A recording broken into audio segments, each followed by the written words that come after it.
video guys ay luto ako ng ginataang sitaw at kalabasa. Ito yung sahog niya guys, oh. Isasahog ko guys sa ginataang sitaw at kalabasa. Ano siya guys, yung maliliit na sapayan. Ito siya guys, oh.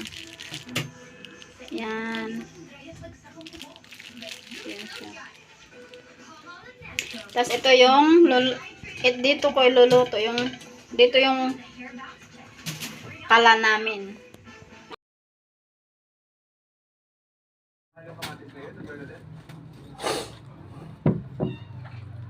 Oo, Rafi, ang isa daw sa mga rason ay dahil daw sa mga nagdaang bagyo. Kanina na, Tigas.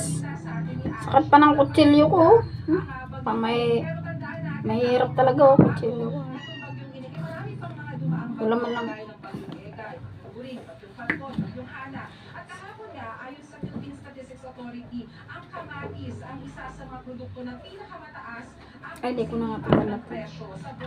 Di ko na pala siya balatan guys kasi para mas masustansya yung may balat pa eh. Diba? Aray. Sakit. Hugasan ko na lang siya ng maigi guys.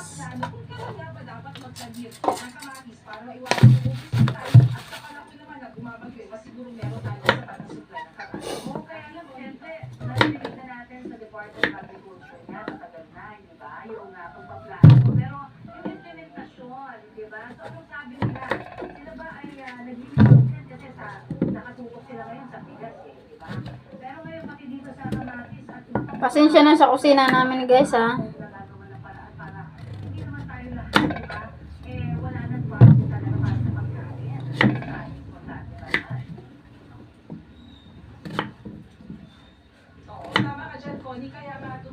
Medyo okay lang.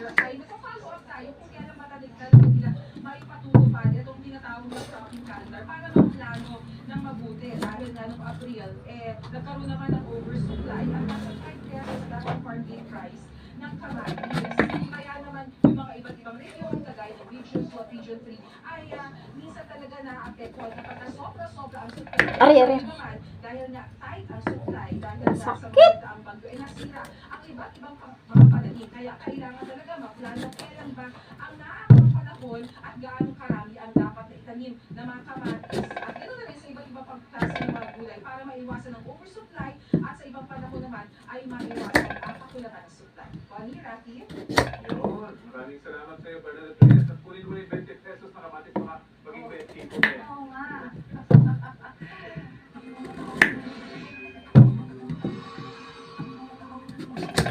Magulay mo na kasi mahirap pag puro karne. Kakasakit puro karne din. Kaya gulay-gulay pag may time.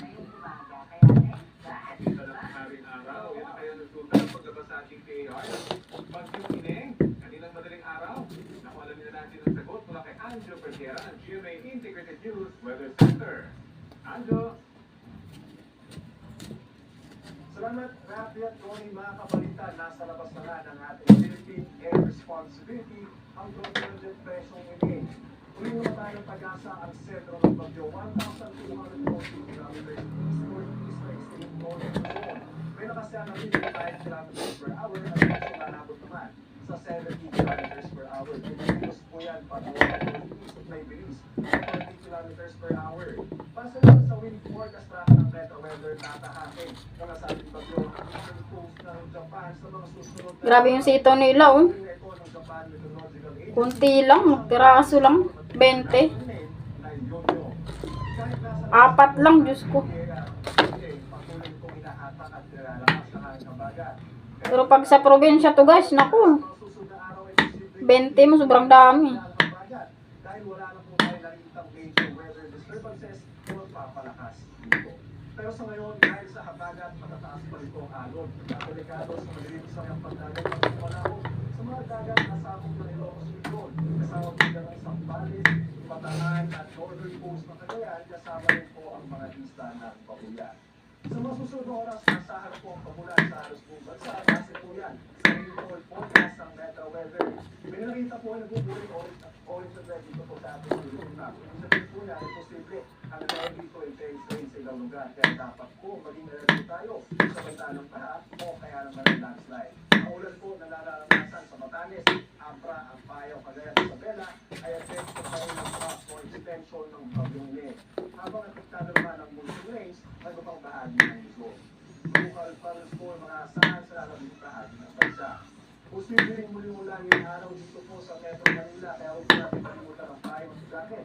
Mga kabalita, tatlong gate na nakabukas ng araw sa Abuja ng reservoir para sa patuloy po pagpapakawala ng tubig habang isinara na ang gate ng reservoir.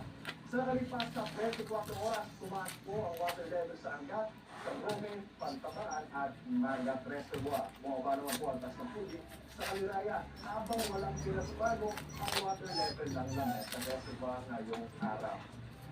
Ako po si Angel Pertia. Buti pa itong gamitin eh. Hindi nagluluwa yung mata ko. Ang mga panahon.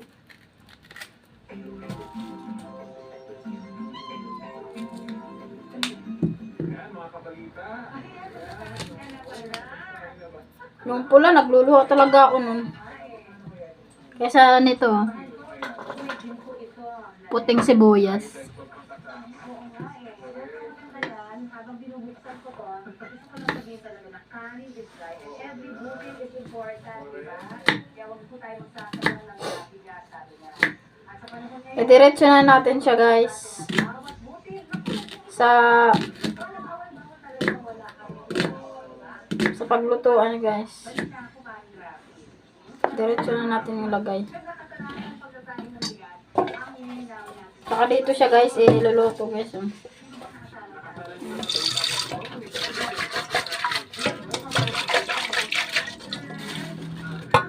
Alisabi dyan, alisabi. Ay, palto. Ay. Ang hilaw na kanin kapag at hindi babaw ng kalderong.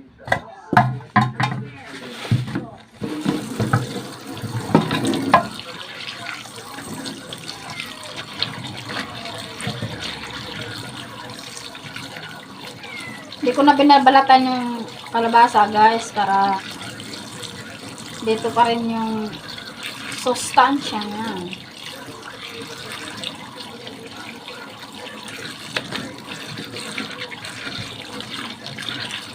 Palambutin lang siya ng maigi.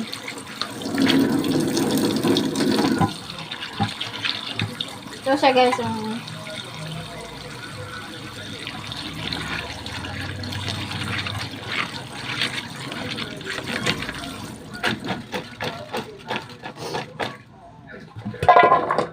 Lalagay ko na siya diretso guys para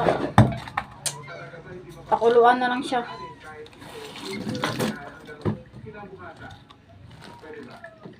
Tapos haluan ko na lang siya ng tubig. Tsaka ko na ito ilagay pag kumukulo na. Ito siya guys, ilalagay ko na yung ginataan. Haluan ko na lang siya ng kunting tubig guys para hindi siya masyadong mahapdi. Para medyo malinamnam.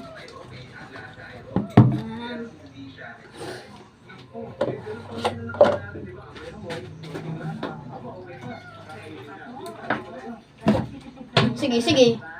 Sige. Tigas ka. Saway ka na.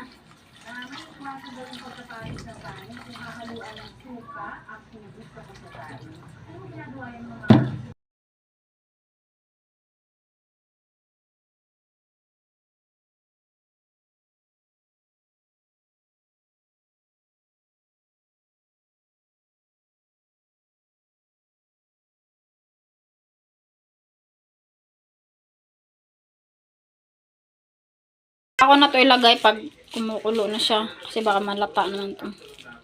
Sahog. Yan.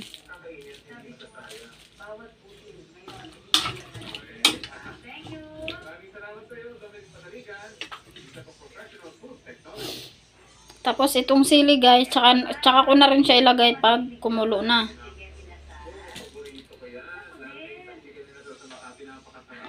Tapos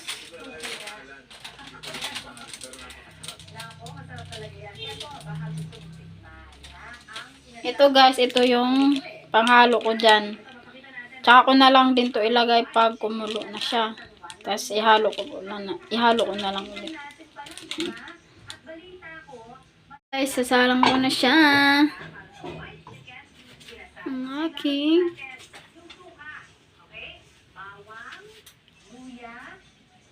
napaka-healthy ng inasal na sitaw nga eh, diba? Tapos ang karaniwang in-order din yan yung chicken broth. Hindi mo tayo sa Makati na area.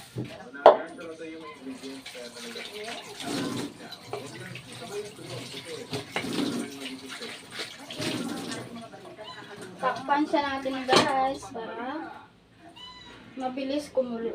Superstar Lionel Messi. Gawa kaya saan?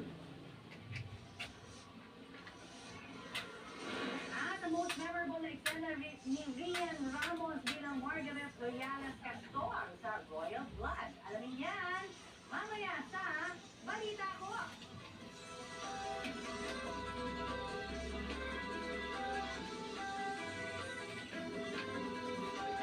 This Wednesday, sama-sama tayo sa masayang opan ng halian.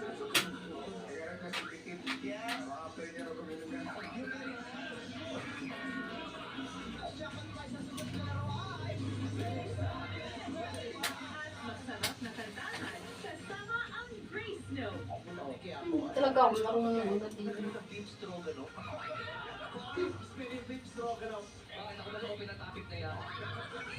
Ayan guys. Nakasalang na siya guys.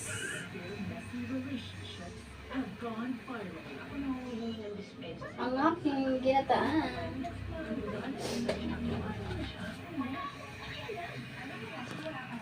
Ayan siya guys. Nakasalang na siya guys.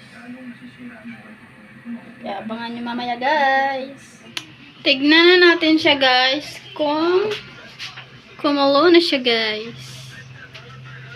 Ala, kumulo na siya guys.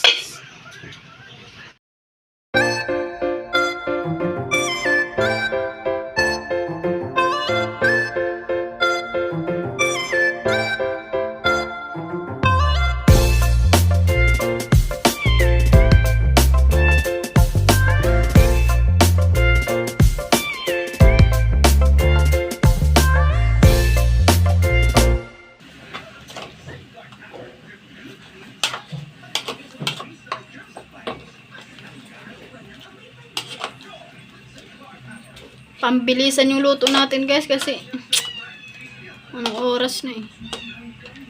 Anong oras na yung kain.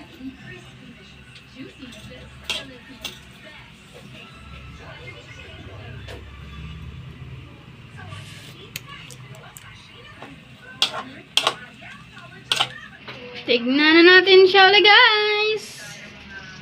Kumulo na ba talaga? Final kulo na.